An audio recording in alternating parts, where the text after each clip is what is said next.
থেকে যে আজকে তথ্যগুলো পাচ্ছে, এই তথ্যগুলো থেকে কিন্তু আজকে যারা রেসপন্সিবল ফিক্স আপ হবে। আপনি বললেন যে ক্যাপিটাল পানিশমেন্ট, আমি আপনাকে বলে দিচ্ছি যে ভারতীয় ন্যায় সংহিতা 62 এটা আপনি একটু দেখে নেবেন, যে তাতে কিন্তু ঠিক এই জিনিসটাই রয়েছে। এমন কোন অপরাধ যে অপরাধে নাকি আজকে মানে যাবজ্জীবন জেল হয় বা ফাঁসি হয়, তাতে যদি কেউ আজকে এভিডেন্স টেম্পার্ড করে, তাহলে তার শাস্তির সাথে কিন্তু এই শাস্তিটা বিচারক সেইভাবে কিন্তু আজকে বর্ণনা হয়। অতএব এই ক্ষেত্রে যে তথ্যগুলো আজকে টেম্পটেড হয়েছে, যে তথ্যগুলো আজকে আমি সেদিন থেকে বলে আসছি যে আজকে ডিস্ট্রয় করা হয়েছে, মিসিং করা হয়েছে, এই কনস্পিরেসি করা হয়েছে, এবং এই যে কনস্পিরেসির মধ্য দিয়ে অ্যাবেটমেন্টের যে চার্জটা আসছে, সেটা যদি আজকে এস্টাবলিশ করতে হয়, সিবিআই বললে তো হবে না, এটা আজকে এস্টাবলিশ যদি করতে পারে, তাহলে তার কিন্তু শাস্তি অবধারিত। আমি বৈশ্যনাথদার কাছে যাব। এইভাবে তথ্য প্রমাণ লোপাটের বিভিন্নভাবে এক একটা অ্যাঙ্গেল উঠে আসছে। তথ্য প্রমাণ লোপাট, 14ই আগস্টের ঘটনা, তথ্য প্রমাণ লোপাটের অভিযোগ উঠলো যে ওইভাবে এত জমায়েত হলো কি করে, ওই ভেতরে ঢুকলো কি করে, ভাঙচুর হলো কি করে, কার প্ল্যান। সোমবার দিন শনিবার দিন দেহ উদ্ধার হলে সোমবার দিনই এইভাবে দেওয়াল ভাঙা, অর্থাৎ শৌচাগার গড়া বা শৌচালয় করা বা অন্যান্য পরিকাঠামো সেই দিনই কি করে পরিবর্তন করা হয়, সেটাও একটা তথ্য প্রমাণ লোপাটের চেষ্টার অভিযোগ আসছে। এবং সর্বশেষ সিবিআই বলল টালা থানাতেই এইভাবে বয়ান বদল হয়েছে, অভিযোগপত্রটা নতুন করে তৈরি হয়েছে। পুলিশ প্রশাসনের দিকে তো আঙুল উঠবেই, এবার উঠছেও না। আপনি যে ঘটনাটা হয়েছে 8 তারিখের রাত্রে, 9 তারিখে যেটা জানতে পেরেছে, সেই ঘটনাকে কেন্দ্র করে এখনো পর্যন্ত একজন অ্যাকিউজড সিবিআই, যেটা কলকাতা পুলিশ ধরেছিল, সেই একজন অ্যাকিউজডই রয়েছে, তার থেকে 2 জন হয়নি। তারপরে যে মামলাটাতে ট্যাম্পারিং অফ দ্য এভিডেন্সের জন্য ধরা হয়েছে প্রিন্সিপাল এবং টালা থানার ওসিকে, সেটা হলো এভিডেন্স ট্যাম্পার করার জন্য। কিন্তু কমিশন অফ অফেন্স যে ঘটনাটা, সেই ঘটনাটা কিন্তু এখনো পর্যন্ত কলকাতা পুলিশ যাকে গ্রেফতার করেছে সেই কেবলমাত্র কাস্টাডিতে আছে। এটা আমার 1 নম্বর কথা। দ্বিতীয় নম্বর কথা হলো কিছুই দেওয়া হয়নি, মানে সিসি ক্যামেরা ফুটেজ মাত্র 27 মিনিটের দেওয়া হয়েছে। সিবিআই বলছে তথ্য প্রমাণ অনেক কিছু নেই, অনেকটা জটিল হয়ে গেছে পরিস্থিতি। মানে সিবিআই তদন্তে ব্যর্থ হচ্ছে, তার জন্য উনি এভিডেন্স ট্যাম্পারের কথা বলছেন। আপনি তো দেখেছেন সিবিআই অরবিন্দ কেজরিওয়ালকে কোটি কোটি টাকা লেনদেনের কথা বলেছিল, সুপ্রিম কোর্ট কি বললো? জামিন দিয়ে দিল। সঞ্জয় রাউত জামিন দিয়ে দিল। চিদম্বরম জি সিবিআই জামিন দিয়ে দিল। কেরালায় সিপিএম এর যে মুখ্যমন্ত্রী ছিল সোনা পাচার, তাকে ডেকে ডেকেছিল। আপনি কটা ঘটনা বলবো, আপনি বলুন না। এই যে এতগুলো সিরিজ অফ ইনসিডেন্ট বললাম, শুধু পশ্চিমবাংলায় তো অনেককে সিবিআই ডেকেছে, কিন্তু সিবিআই কি এই সেদিন অনুব্রতর বেল হয়েছে, তাতে সুপ্রিম কোর্ট বলেছে যে টাকাটা বলেছিল যে ওর অ্যাকাউন্টে ঢুকেছে, সেটাই সিবিআই বা ইডি কেউ প্রমাণ করতে পারেনি। তার মানে সিবিআই তার নিজের মামলায় একটার পর একটা ব্যর্থ হবে, ব্যর্থ হয়ে তার ব্যর্থতাকে ঢাকার জন্য সে আর একটা এজেন্সির গাড়ি দিয়ে দেবে। প্রমাণ করুন না। উনি যা বলছেন, পুলিশ সিবিআই রিমান্ড যা লেখা হবে সেটা তো গসপেল ট্রুথ নয়, সেটা তো বেদ বাক্য নয়। সিবিআই তো সারদা মামলা 2014 সালে শুরু করেছিল, এটা তো 2024 সালের সেপ্টেম্বর মাস, এখনো তো ফাইনাল পর্বে চার্জশিট দিতে পারিনি। তাহলে কাস্টাডি তো এত লোক গেল, কি প্রমাণ আসছে? তাহলে কোন কেসটা প্রমাণ করতে পেরেছে সেন্ট্রাল ব্যুরো অফ ইনভেস্টিগেশন? আজকে বৈঠক হয়েছে সল্টলেকের অফিসে, আরজি কর নিয়ে আরো আন্দোলনের ঝাঁজ বাড়ানোর পরিকল্পনা নেওয়া হয়েছে। কি করে পরিকল্পনা নেবে? এখন তো মানুষ তো হতাশ হয়ে যাচ্ছেন যে সিবিআই চেয়েছিলাম আমরা, পুলিশের ওপরে ভরসা করিনি, সেই সিবিআইও তো এখনো বিষবাও জলে। আমি বলি, কলকাতা পুলিশের উপরে ভরসা করার পরে আমরা প্রথমেই দেখেছি কিভাবে তথ্য প্রমাণ, আমি দরকার নেই কলকাতা পুলিশের উপর ভরসার দরকার নেই, আমি সিবিআই এর উপরে বলছি। যেদিন থেকে সিবিআই এর হাতে এই কেস গেছে, সেদিন থেকে একটার পর একটা এভিডেন্স এবং উইটনেস আমরা পেয়েছি। তার মধ্যে সব থেকে বড় যেটা বলি, যখন শ্মশানে বডি নিয়ে যাওয়া হয়, সেই শ্মশানে বডি নিয়ে যাওয়ার পরে 2টো বডি অলরেডি ছিল দাহ করার জন্য, সেই 2টো বডিকে স্কিপ করে ওইখানে বলা হয় তাড়াতাড়ি দাহ করো। এই বডি 2টো স্কিপ করে কেন, এই প্রশ্ন উঠে আসছে। নেক্সট, যে ব্যক্তি পোস্টমর্টম করেছিল সেই ব্যক্তিকে যখন জিজ্ঞাসাবাদ করা হয়, উনি বলছেন যে নিয়ম মাফিক 3টে 4টের পরে পোস্টমর্টম করা যায় না, আইনে নেই। কিন্তু তাকে বলা হয়েছে ইমিডিয়েট পোস্টমর্টম করুন, আর না হলে রক্তগঙ্গা বইয়ে দেবো।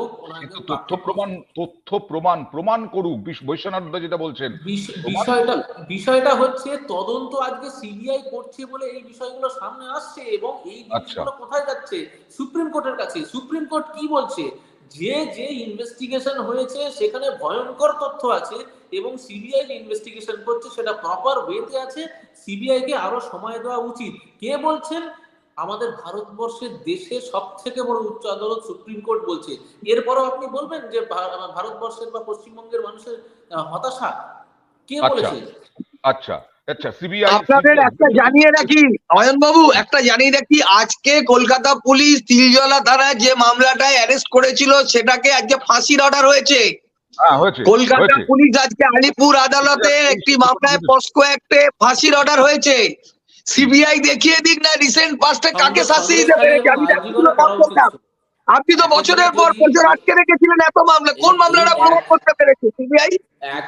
সিবিআই কোন মামলাটা রিসেন্ট টাইমে প্রমাণ করতে পেরেছে বলুন? আমি তো বলছি কলকাতা পুলিশ আজকে ফাঁসি মামলা করেছে, ফাঁসির অর্ডার হয়েছে। Very good. এই একই তৎপরতা আমরা যদি সন্দেশখালী এবং আরজিকরের কেসটায় দেখতাম, পশ্চিমবঙ্গের মানুষ আজকে মাঠে নামতো না, রাস্তায় নামতো না। পশ্চিমবঙ্গের মহিলারা রাত সিবিআই যে হতাশ মানুষ তার প্রমাণ হচ্ছেন আরজি করের আন্দোলনরত পড়ুয়ারা কি বলছেন, যারা সিবিআই এর প্রতি ভরসা রেখেছিলেন। একবার দেখাই।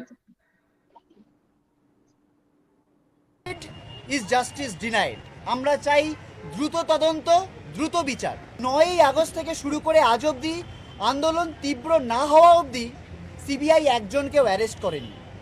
একজনও প্রমাণ লোপাটে, দুর্নীতিতে, ভয়ের রাজনীতিতে অভিযুক্ত দোষী পুলিশ কর্তা, আমলা বা শাসক দলের নেতাদের গায়ে আঁচড়টুকুও পড়েনি। আমরা আবারও দাবি তুলছি, সিবিআইকে দ্রুত তদন্ত প্রক্রিয়া শেষ করে দোষীদের গ্রেফতার করে সুবিচার সুনিশ্চিত করতে হবে। আদালতে বিচারের প্রক্রিয়াকে দ্রুত করতে হবে। অরিন্দমদার কাছে যাবো। অরিন্দমদা, সিবিআই কি যথেষ্ট দেরি করে ফেলছে একটা এলিট সংস্থার কাছে, দেশের এলিট সংস্থার কাছে? আমরা কি আরো সক্রিয়তা আশা করি, নাকি কোথাও প্রবলেম হচ্ছে বলে মনে করছেন আপনি? নিশ্চয়ই আজকে সুপ্রিম কোর্ট তাহলে কথা বলতে হতো না, বলতো যে আজকে ওদেরকে টাইম দিতে হবে। আপনাকে দুটো জিনিস একটু মাথায় রাখতে হবে। একটা হচ্ছে প্রথম, যেটা আজকে করাপশনের চার্জে অ্যারেস্ট হয়েছে কে? সন্দীপ ঘোষ, সুমন হাজরা, বিপ্লব সিংহ এবং আফসার আলী, এই চারজন। পরবর্তীকালে তাদের অ্যারেস্ট হয়েছে, আপনারা জানেন সিভিক পুলিশকে অ্যারেস্ট করেছে। কিন্তু এখন পর্যন্ত অভিজিৎ মন্ডল এবং যে আজকে সন্দীপ ঘোষ যে অ্যারেস্ট হয়েছে, সেটা কিন্তু হচ্ছে তথ্য প্রমাণ লোপের জন্য মার্ডার কেস নয় ভাই। অতএব এই ক্ষেত্রে আমার মনে হচ্ছে যে বৈষ্ণবদার যে কথাটা বলেছে একদম, যে আজকে জামিন তো আজকে সুপ্রিম কোর্ট বলছে ন্যাচারাল জাস্টিস, তাকে জাস্টিস দিতে হবে। যখন ট্রায়াল হবে তখন দেখা যাবে। আজকে অনুব্রত বাবু যদি 2 বছর আটকে ছিল, আপনি বলুন যদি ট্রায়ালের সময় অ্যাকুইটেড হয়, তাহলে 2 বছর তাকে আটকে রাখলো কেন? আমি আপনাকে একটা এক্সাম্পল দিচ্ছি, তার মেয়েটাকে কেন আটকে রাখলো, কেন আজকে কাস্টডি ট্রায়াল হচ্ছে না? এবার আপনাকে শেষ করছি। 2005 সাল, বৈষ্ণবদার বললেন তিলজলা থানা, সত্যি তাই। 2005 সাল আপনি জানেন যে একজন ভুজিয়ালা, তার আজকে কনস্পিরেসির জন্য একজন চায়ের দোকানওয়ালাকে খুন করা হয়েছিল। কিন্তু 1 বছরের মধ্যে ক্যালকাটা পুলিশ কিন্তু আজকে চার্জশিট দিয়েছিল এবং যাবজ্জীবন হয়েছিল কার? সেটা হচ্ছে প্রভু শঙ্কর আগরওয়াল হলদিরাম। হ্যাঁ, অতএব এই ক্ষেত্রে আমার মনে হচ্ছে যে তদন্তটা যদি ঠিক মতো হয়, তাকে কিন্তু মার্ডার কেসে দেয়নি, তাকে কিন্তু কনস্পিরেসি এবং অ্যাটেম্পট টু কমিট মার্ডারে দিয়েছে। 2023 সালের মার্চ মাসে এই নারকীয় ঘটনা ঘটেছিল 6 বছরের একটা নাবালিকার সাথে, এবং তারপরে আজকে আমি দেখেছি, ভালো তো। এখানে না, তাহলে কি বিজেপি যেটা বলছে যে এখানে হচ্ছে লো প্রোফাইল কেস, সেই লো প্রোফাইলদের কেস, সেইখানে হয়তো ফাঁসির সাজা। পুলিশ এই সন্দীপ ঘোষ বা সঞ্জয় রায় তাদের বিরুদ্ধে ব্যবস্থা নিতে পারলো না, শুধু গ্রেফতারি ছাড়া, বা সন্দীপ ঘোষ বা অন্য কারো বিরুদ্ধে ব্যবস্থা নিতে পারলো না। এটা কি শাসক দলের ঘনিষ্ঠ বলে?